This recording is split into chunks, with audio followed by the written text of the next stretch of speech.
La Palestra, llegándole cortesía de Servicios 3000. Somos el hogar de los radiadores en la ciudad y los consigues de todo tipo de las mejores marcas para mantener el sistema de enfriamiento de tu vehículo óptimo. Servicios 3000, atendido por su propio dueño en su cómodo local frente a la comandancia de policía acá en Guanare. Servicios 3000.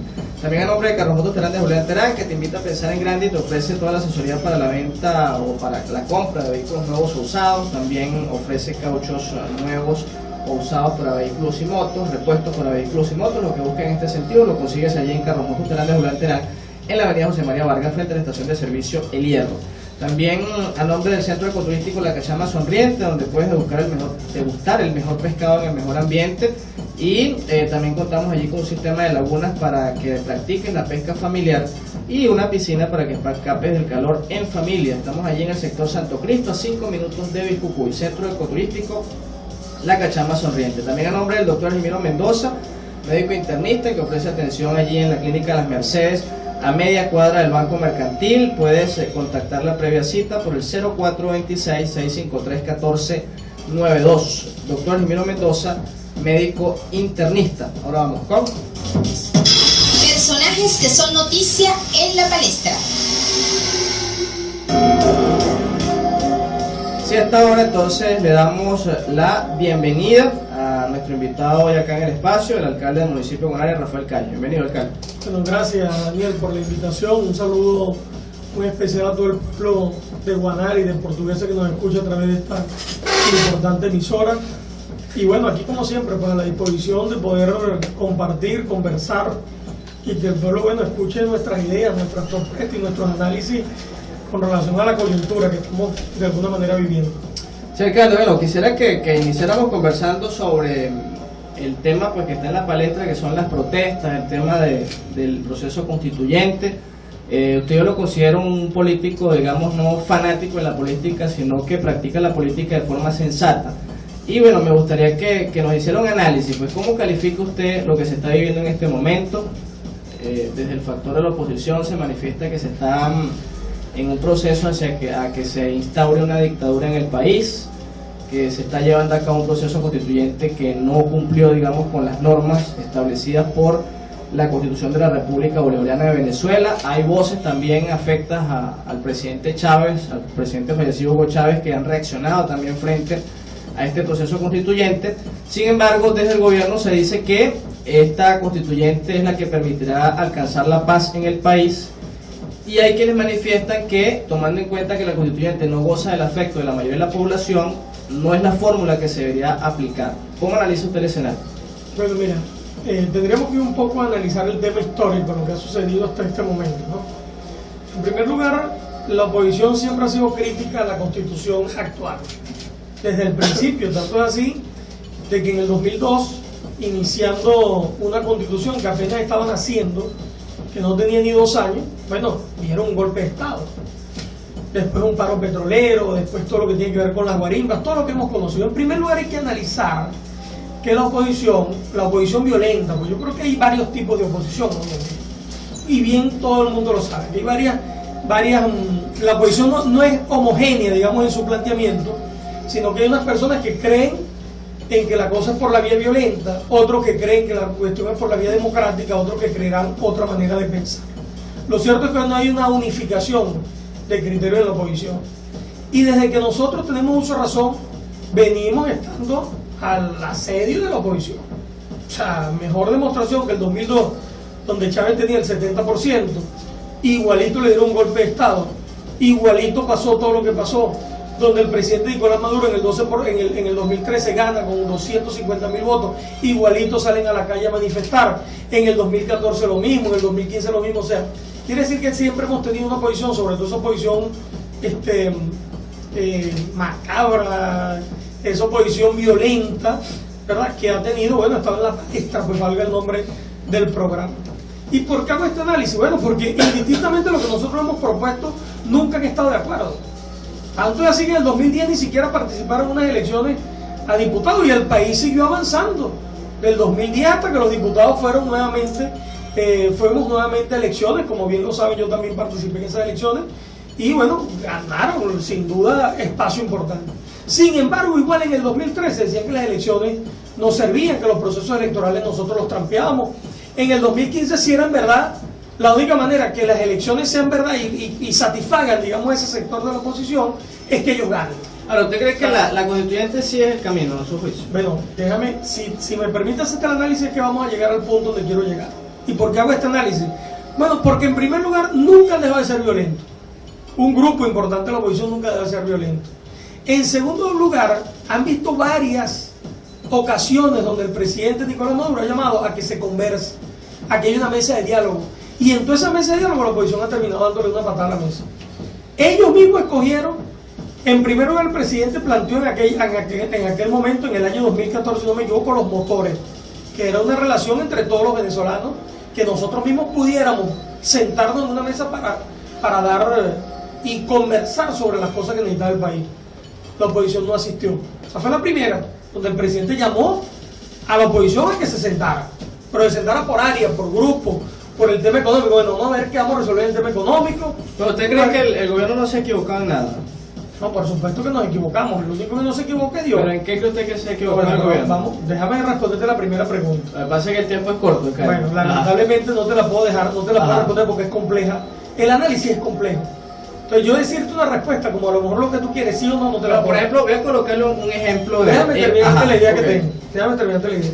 El gobierno se hace en reiteradas oportunidades para que se hagan discusiones. Los mismos opositores dijeron, bueno, traigan los expresidentes. Trajimos los expresidentes y se pararon de la mesa. No, con los expresidentes no nos gusta, traigan el Vaticano. Trajimos el Vaticano, ahora entonces acusan al Papa Francisco de izquierdoso y de comunista. O sea, ¿cómo hacemos entonces? Entonces la única alternativa, más que no sea la más, vamos a decirlo, es una de las alternativas que hay, era bueno convocar al pueblo. Vamos a convocar al pueblo para discutir con él, entonces, ¿qué es lo que quiere? A ver si vamos a seguir con el asedio que tenemos, vamos a ver si vamos a seguir entonces cerrando las calles donde los derechos que yo tengo son vulnerados o no son considerados por aquellos que creen tener la razón. O sea, la violencia es necesariamente de los que no tienen la razón. Esos son los que son violentos. Por ejemplo, el éxodo... En ese sentido, creo que era la única alternativa que a mi modo de las cosas que daba, que era, bueno, llamar a una constitución, llamar a una constituyente, de manera tal de que ahí podamos hablar, conversar sobre la situación del país y poder buscarle soluciones a través de las normativas legales. O sea, es la única vía que yo considero. Ahora, ¿cuál era la otra? ¿Salirnos a la calle a matarnos? Yo creo que no era. O sea, nosotros tenemos una alternativa, la oposición tiene otra. pero es que el tema de las bases comiciales no es confiable para la ¿Y oposición. por qué no son confiables? Por lo menos fíjense que el hecho de que se elija una Asamblea Nacional Constituyente y no se le establezca un lapso de funcionamiento es algo que no le da a la población, digamos, un lapso de respuesta. Porque se puede instalar una Asamblea Constituyente y puede durar 2 o 3 años haciendo lo que quiera y... Ajá, y la No, respuesta eso no es el planteamiento. Pues fíjense que de la oposición Es que la se primera- manifiesta que hay riesgo con respecto a la constituyente. Se habla de que primero la constituyente se puede instalar por un lapso exagerado.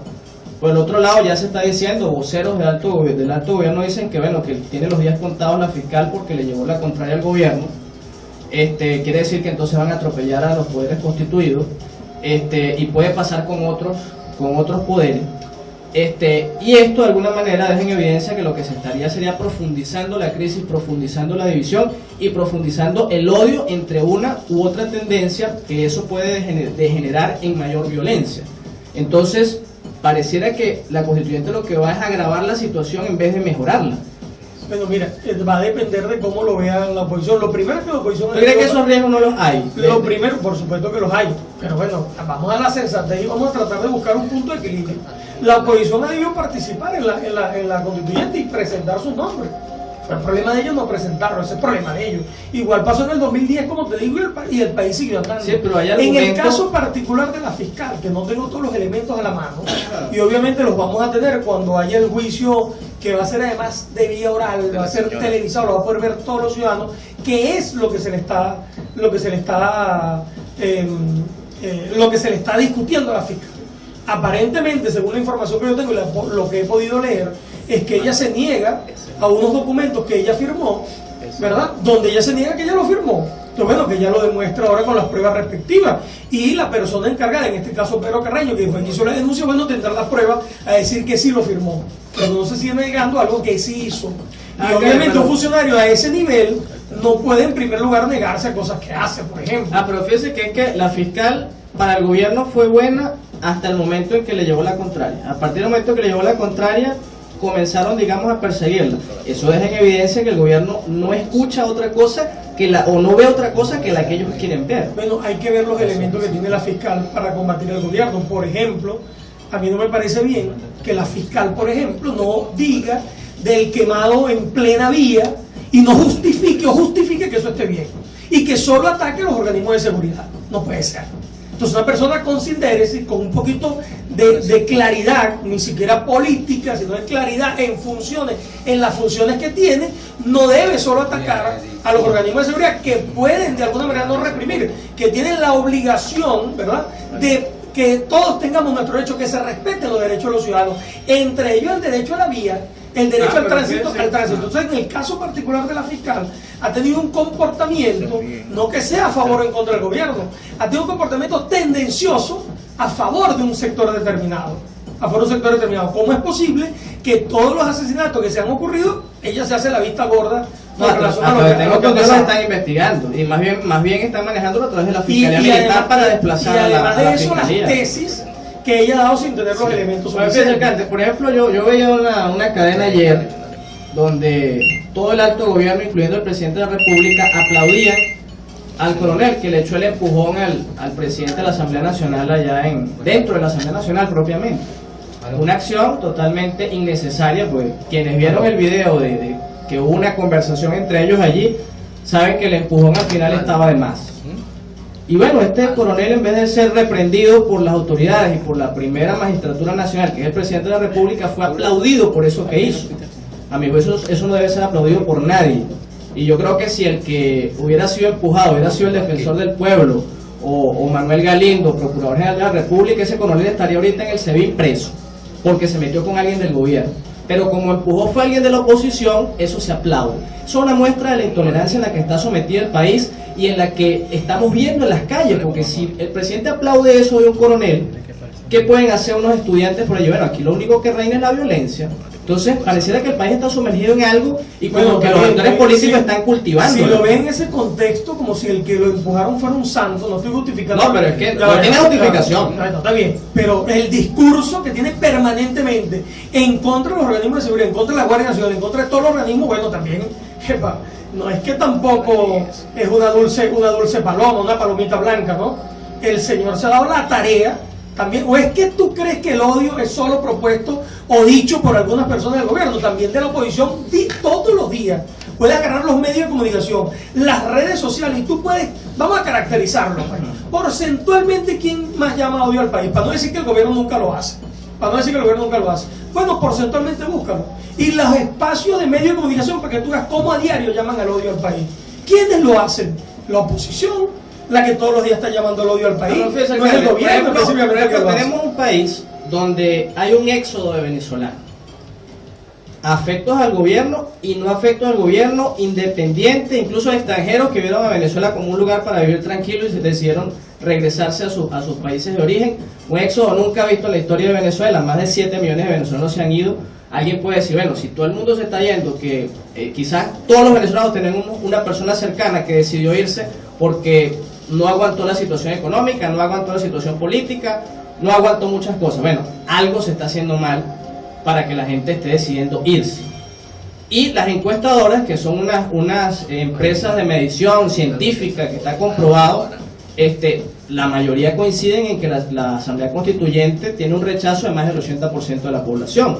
Entonces, ¿cómo el gobierno puede pensar en imponer una constituyente cuando tiene ese rechazo? ¿Por qué no ir a la conciliación, de poner actitudes y de alguna manera ponerse de acuerdo? Decía Eduardo Fernández en una entrevista que le hacían, aquí la oposición se le impone, valga la redundancia, al gobierno y después el gobierno no va a dejar gobernar a la oposición.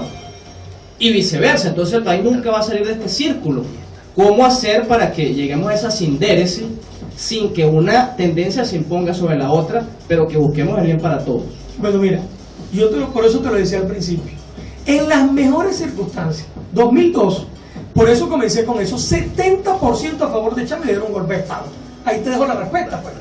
¿Quién ha sido el que no ha reconocido nunca al gobierno? La oposición. Siempre ha tenido el gobierno al acecho. No puedes venir tú ahora a pretender, no tú, a pretender entonces que las cosas se faciliten como ellos quieran. Ahora vamos a hacer lo que ellos digan. Nos van a matar todos, porque todos estamos amenazados a través de las redes sociales y a través de todas las vías que se les ha ocurrido. Si nosotros llegamos a un acuerdo con ellos, tiene que ser un acuerdo donde las partes se reconozcan.